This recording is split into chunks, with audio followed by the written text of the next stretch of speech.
Hi and welcome to Cherry Pie Math. This video is going to go over some basic formulas and generalizations about volume and area with basic geometric shapes. Before we get started, you should know what these basic geometric shapes are, and you should know what the button pi is, at least on your calculator. If you don't totally understand where that number comes from, that's okay. That's actually going to be in another video that I'm going to make later, but you should at least be familiar with the pi button on your calculator. Okay, so let's say you want to get some juice, and because no one wants a lame amount of juice, you have two options. You have this glass over here, and you have this glass over here. Which one would you rather use? So I'm just want you to pause the video and think about which one you would rather drink from. Okay, I'm not going to solve this here because I'm actually going to be teaching the formula later in the video. But the short answer is probably this one. Even though it's shorter, it's significantly wider. And that's going to change our formula a little bit more. So before we get started, we should talk about what is area and what is volume. So area is the space a 2D shape takes up, whereas volume is the space a 3D shape takes up. So like, for example, if I had a square, right, area would just be the side times sides to find the area. But if I was to find the volume of a cube, let me draw a cube here. Such a good looking cube, right? This is now in the 3D space. Because of that, area is measured in units squared, whereas volume is measured in units cubed, because this is 2D, this is 3D, and it's because that represents the amount of measurements we'll be multiplying together. So for example, in area, you'll do like inches times inches, and that's why you have inches squared. Or volume, you'd have inches times inches times inches, which would give you inches cubed.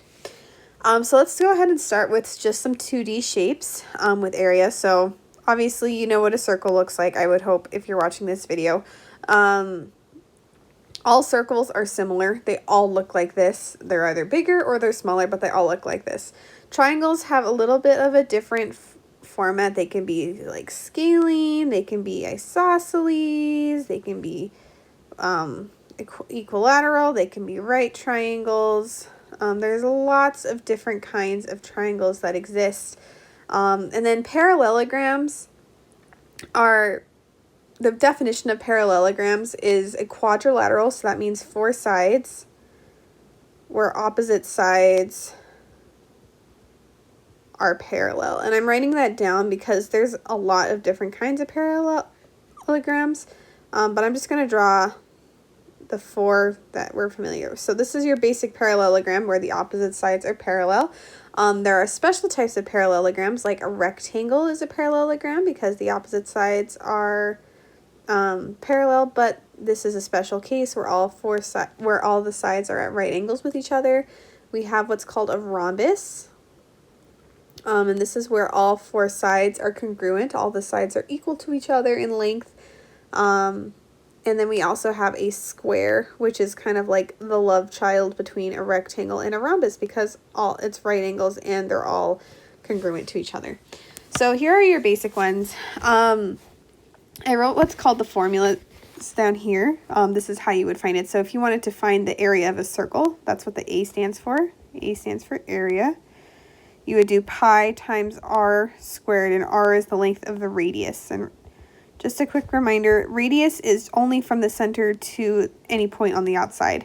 Diameter is all the way across. In triangles, you would do base times height divided by 2. But this is a little bit trickier than otherwise. The base is any side, really. Any side can be a base because you can rotate the triangle anywhere you want.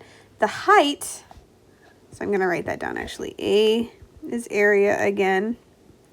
B is the base length. And then H stands for the height of the triangle. What is the height, you ask? Well, let's say that this here is my base.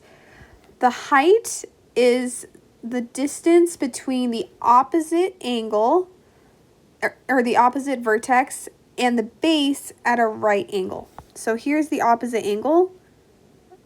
this would be the height, for example. It's the opposite vertex to the base at a right angle. Or like, let's say this was my base, for example. This is my vertex. And this one's actually a weird one because to make a right angle, it would be a little bit outside. It should be like right there. But that would still be your height, even though it's outside. It's always the distance from the base, whatever side you're calling your base, to the vertex at a right angle. I'm going to write that down here. Height is opposite vertex to base at right angle. And we actually call that dropping a perpendicular because perpendicular is a right angle. In a right triangle like this, it's super easy because it's already at a right angle. So you would this would be your base and this would be your height. You could use the other side, but like, why? Or like here, this would be your height and this would be your base or whatever. Very similar to that, parallelograms are also going to be base times height. The reason that triangles are divided by 2 is basically what you're doing is you're calling this your triangle, and then your base times height gives you the area of the rectangle or with it, and then you cut it in half, and that's how you would get the area of your triangle. So if I was to do that with parallelograms, again, I have area, and then I have the base length and the height. This one is much easier, especially with rectangles and squares, because obviously you have the base and you have the height, so it's just length times width. In a parallelogram, you can choose this as your base, and then again, remember it has to be at a right angle. This one, you have 2 options. You could have done it over here as well, but like, again, why? The other one's inside. It looks so much better. And kind of same thing here. This would be your base, and then you'd say like, we'd call this like your right angle or whatever, so that would be your height. That one's a little bit tricky, and the reason I'm bringing that up is because there's 2 different heights when we get to 3D shapes. So in 3D shapes, we're going to start with the sphere. I'm so happy that this iPad makes these circles pretty because I am clearly not very good at it. So here's my sphere. In a sphere, I have kind of like, imagine this dot is like floating, and then this is your radius, right? So your V is your volume, your R is still your radius. And the cool thing about formulas is you just plug it in. So like if I was like, oh, I want to find the volume of a sphere with a length with a radius of like 4, all you would have to do is type this into your calculator and then you'd be done, which I think is really awesome because nobody's got time to do it otherwise. With prisms and pyramids, so those are built off of just whatever your base shape is going to be. So a prism is like a stack of them. So like, let's say I have a circle as my base, and imagine you just stack a bunch of circles on top of each other like this, right? And that would make a cylinder. So for example, a cylinder is a prism, or a triangular prism. I have a base of a triangle, and then imagine it like this. So that would be a triangular prism because I just have a bunch of like triangles stacked on top of each other, I guess, if you can kind of picture that. Or we would have a rectangular prism where I have, here's my 2 rectangles, and I go wee. That's a rectangular prism, or a special case of that would be like a cube. And those are really the basic shapes. We really just deal with circles, triangles, and rectangles. So V is the volume, and then A sub B, that's how we would read it, is called the area of the base. And then this H is actually different. This is the height of the prism, meaning like the distance from one side to the other side. So this would be your height. It's the distance between the 2 faces, I guess. An area of the base just means like, oh, this one's base is a circle. I would find the area of that circle and then multiply it by the height. That's what this is saying.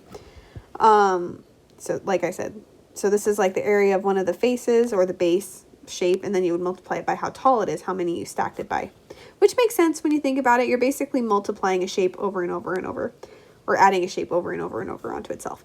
A pyramid, very similar. You have your basic starter shapes, right? So here's my basic starter shapes. Imagine that's a rectangle. And then you have a point kind of hanging on top, and that point is where all the sides go. So that's a very poorly done cone, but imagine it's okay. In this case, it's very similar to the prisms one, but the height is from the middle up to the top. Wow, that should have been that, but at a right angle. So this is always at a right angle to the bottom. But again, you have just the V is your volume, A sub B is the area of the base, and then H is the height of the pyramid. So go ahead and just pause the video, go back if you need to go back and see this one. These are just basics that will take you anywhere. If you have like a weird shaped prism, like let's say I just make a weird shape like this, and then I make that same weird shape on top like that, and but I know the area of it, I can just use that and multiply it by the height. That will always work. If you have a prism, all you have to do is make sure you know the area of the base, and then you can multiply it by the height. Same thing with pyramids, and then spheres just have that one formula that you have to remember with 4/3 in it. Okay, so let's do some examples. So this one here is a trapezoid. We didn't actually cover trapezoids, but we did cover rectangles and triangles separately. So if you can kind of imagine, we have two shapes going on here. We actually have this rectangle in the middle, and then we have triangle 1 and triangle 2. And we'll get to the triangles in a second. First, let's take care of the rectangle, because the way I like to think of it is I'm doing the rectangle plus triangle 1 plus triangle 2. Okay, so the rectangle we know is just the base times the height. In this case, it would be 4, because that's the length of this. This is 4 times 2 feet. Do not forget units, or someone will get really mad at you. And 4 times 2 is 8, and then because I did feet times feet, it's feet squared. So that takes care of the rectangle. Now let's look at the triangles. Wait a minute, the triangles, there's actually 2 of them. So if you can kind of imagine me putting them together, I'd end up with a giant square, because it's just kind of divided into. So you could do that, or you could do them separately. For the sake of this, we're going to do it separately. But just know you could have done just like a square or whatever, or a rectangle. Okay, so we know that this whole thing is 6 feet, and we know that this part here is 4. So that means each side is going to be 1 foot. So this is 1 foot. This is 1 foot, and I'm going to put that on my thing here. So we know that's 1 and 1. We know that they're 2 feet tall, so I'd have 1 times 2 divided by 2, and I would do it again over here because it's at a right angle, right? We know that this is a right angle because it's a rectangle. And that's why if you multiplied by 2, it would be fine. Okay, so I have 8 feet squared plus 1 foot squared plus 1 foot squared, which comes out to be 10 feet squared. And that would be my answer for the trapezoid. So even though we didn't have a formula for the trapezoid, we were able to break it up into separate parts. Here I have kind of a word problem, but it came with a picture, so it's fine. So here's the Brazilian flag. I got it from that website there. It's a rhombus, which is a type of parallelogram. And I know that parallelograms are always just base times height, where the height is at a 90-degree angle. So I know that one of the base is 30 centimeters, and I know that the height is 25 centimeters. And so really all I have to do is just multiply them, which is pretty cool, which comes out to be 750 centimeters squared. Again, it's a 2D area, and so we need to have the units squared. So that's kind of how you would do it with areas. Let's do it with volume. So with volume, this is a rectangular prism. Obviously, it looks like a rectangle's been repeated over and over, and it's the area of the base times the height. The cool thing about rectangles is it actually doesn't matter which one you're going to consider, because either way you do it, you get a rectangular prism. Like we could call this the face, or we could call this the face, and it would still be a rectangular prism. So I'm just going to do, I'm going to call this my base here. So that would be 40 times 8, and I'm going to remember it's millimeters. So that's the area of the base, and then I'm going to multiply it by the height, which is 10. And that's going to make my volume, not area. So 40 times 8 is 320 times 10 is 3,200. And that would be millimeters cubed because it's a volume. So I have to make sure that it is, oh, sorry, my tip of the pen fell off there. I just have to make sure that there's an exponent of 3.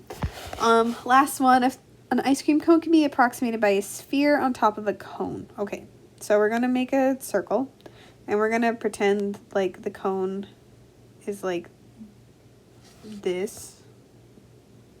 Actually, we're going to do this instead, because it didn't say that it was tucked inside.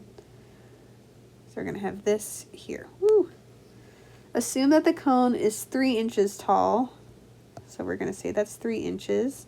And notice how I'm drawing a picture. If you don't have a picture already given to you, I would draw a picture. A, so that you can organize the information, and B, so that if you screw up the picture, actually I probably shouldn't say that word on the video, but if you mess up the picture, then your teacher will be able to kind of tell where you went wrong. The cone is 3 inches tall, and the radius of both the cone and the ice cream is 1 inch. Okay, what is the volume of the ice cream cone? So, I guess this one's looking for it all together, and I probably should have worded this better when I was making the video, but imagine this is what we're working with. So we know that the top is a sphere, so that's going to be 4/3 pi r, which is 1, and then that's cubed. So that's all that's going to be, and I just have to make sure I add it with the volume of the cone. The cone is technically a pyramid because you have the base of a circle and it comes up to a point. So it'd be 1/3, and then the area of the base, which is pi 1 squared times the height, which is 3. And then you would just add it all together in your calculator. And I can't use pi off the top of my head, so I'm going to go to my handy dandy calculator. And honest to goodness, if you just use 3.14, which is what I'm going to do, you'll be fine. So I do 4 divided by 3 times 3.14. And then 1 cubed is just 1. Easy. So that's going to be 4.1867, we'll say. And then this part, we have 1/3 times 3.14. And then 1 squared is just 1 times 3 is actually, yeah, because the 3's would cancel out, so it would be 3.14. And then you just add them together. It would be about 7.3267 inches cubed. So pause the video, make sure you follow all of that math and where I got those formulas, and go back to the formulas if you have to. Some things to remember from this lesson. Remember the units. Seriously, I can't tell you how many students I've talked because they haven't written the units. It drives me crazy every year. I'm like, just write down the units. It won't kill you and you're going to get points for it. Find the area of the base first. Sometimes it's hard to tell which one is the base, so just make sure you know where the base is, and then I like to shade it in so that I can reference it later. The height will always be at a right angle, whether that's like in a 2D form or if it's in a 3D form, it will always be at a right angle. And so remember that there's 2 different types of heights. And I forgot to write this down, but draw the picture. If you don't have a picture, draw it. Okay, and good luck.